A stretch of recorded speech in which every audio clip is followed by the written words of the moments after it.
हरे कृष्णा। भगवत गीता की इस वीडियो में हम पढ़ेंगे छठे अध्याय का 32वां श्लोक।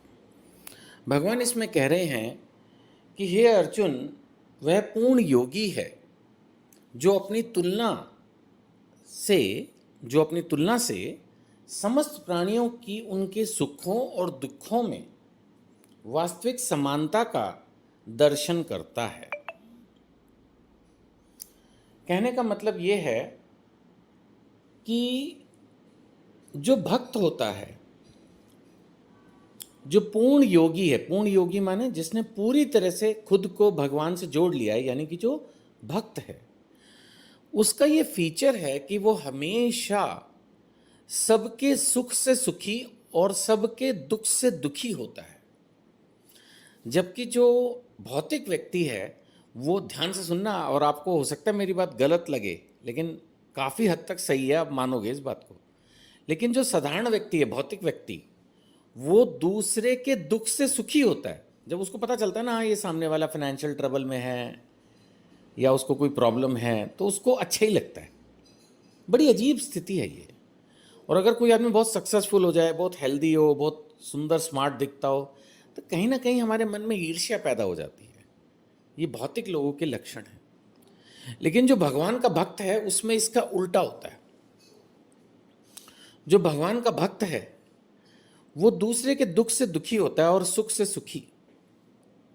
अब सबसे बड़ा दुख क्या है? सबसे बड़ा दुख है भगवान से विमुख होना। अब जैसे किसी भी माता पिता के लिए या बच्चे के लिए सबसे बड़ा दुख क्या हो? सोचिए, एक 3 साल का बच्चा है, वो घर से बिछुड़ जाए। कितना भी अमीर है, उससे कोई मतलब नहीं है। अब तो वो सड़कों पे धक्के खाएगा। सपोज वो मेले में गुम गया, पुराने स्टाइल से बात करें, या वो कहीं इधर उधर गुम गया। सपोज किसी ने उसको किडनैप कर लिया, फिर वो बाद में डर के मारे कि कोई मेरे को पकड़ लेगा, उसको कहीं सड़क पे छोड़ के भाग गया। बहुत कम होता होगा, लेकिन हो तो सकता है। अब मान लेते हैं कोई करोड़ोंपति है, अरबोंपति है, वो छोड़ो उस बात को, उसके बच्चे को कोई उठा के ले गया और कहीं दूर दूसरे राज्य में सड़कों पे छोड़ के भाग गया। मे भी हो सकता है वो बच्चा भीख मांग रहा हो। उधर उस बच्चे को नहीं पता कि मैं अपने माँ बाप तक कैसे पहुँचूँ, इधर माँ बाप को नहीं पता मैं अपने बच्चे तक कैसे पहुँचूँ। मान लेते हैं दोनों एक दूसरे से मिलने के लिए तड़फ रहे हैं। अब यहाँ पर जो मैं एग्जाम्पल ले रहा हूँ, इसमें शायद जो साधारण मनुष्य है, उसको भगवान से मिलने के लिए कोई तड़फन नहीं है। लेकिन भगवान को तो तड़फन है, माता पिता को तो तड़फन है। भगवान परम पिता हैं, वो तड़फ रहे हैं इस बात से कि मेरे बच्चे मुझसे विमुख होके मेरे घर से बगावत करके निकल के इस भौतिक दुनिया में आ गए और यहाँ कष्ट पा रहे हैं। भगवान को दुख है इस बात का। इसीलिए वो बच्चों को अपने वापस लेने के लिए बार बार भक्तों के रूप में कभी जन्म लेते हैं, कभी किसी भक्त को गुरु बना के भेजते हैं कि जाओ समझाओ कि इस भौतिक दुनिया में कुछ नहीं रखा, अपना जीवन भगवान में करो, अपना जीवन भक्ति में करो, ज़्यादा इच्छाओं के पीछे मत भागो, ये सिर्फ पाप की तरफ आपको ले जाएंगे और अल्टीमेटली फिर आपको इससे भी ज़्यादा दुखमय जीवन जीना पड़ेगा।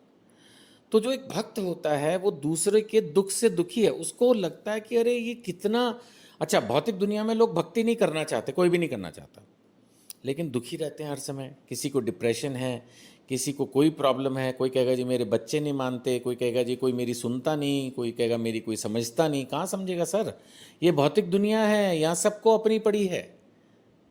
और इसी चक्कर में मेरा पराया, इस सारे खेल में सब अपना नुकसान कर रहे हैं। इसी तरह से भगवान का जो भक्त है, वो चाहता है हर कोई सुखी रहे, हर कोई भक्ति करे। तो वो क्या करता है? प्रचार करने की कोशिश करता है, खुद भी अपना जीवन भगवत गीता के हिसाब से जीने की कोशिश करता है और दूसरों को भी भगवत गीता पढ़ने के लिए प्रेरित करता है। उसको पता है कि अगर एक बार भगवत गीता किसी ने ढंग से पढ़ ली, समझ ली, तो उसका जीवन सुखमय होगा। वो इतना दुखी नहीं रहेगा हर बात पे, वो समझेगा जीवन की वास्तविकता, लोगों की वास्तविकता, और उससे बहुत दुखी, डिप्रेस नहीं होगा। वो नॉर्मल जीवन अपना संतुष्ट, एक शांत जीवन बिता सकेगा। तो यही इस श्लोक का मैसेज है कि जो भक्त है, वो अपने जीवन से दूसरों के जीवन को देखता है, और वो देखता है कि दूसरे लोग सुखी हैं, दुखी हैं, तो उनको भक्ति में लाके, भक्ति में प्रेरित करके वो सुखी महसूस करता है। और जिनको वो नहीं ला पा रहा है, उनको लाने के लिए वो पूरी कोशिश करता है, क्योंकि वो देख सकता है दूर से भी, पास से भी, कि जो लोग भक्ति में नहीं हैं, वो भौतिकता में हिचकोले खा रहे हैं। कभी 2 घंटे के लिए खुश हो रहे हैं, 10 घंटे के लिए दुखी हो रहे हैं, मतलब ऐसे ही बस ऊंच नीच, एक स्टेबिलिटी नहीं है उनके जीवन में, एक स्थिरता नहीं है। तो भक्त का ये पूरा प्रयास होता है कि वो दूसरे मनुष्यों के सुख और दुख को अपने जीवन में महसूस करके उनको सुखी करने के लिए प्रयास करता है।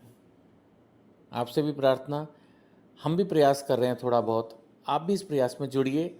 हमें अगर मदद करना चाहते हैं तो जो फ़ोन नंबर दिया उस पर फ़ोन करके बात कीजिए, व्हाट्सएप कीजिए। हरे कृष्णा।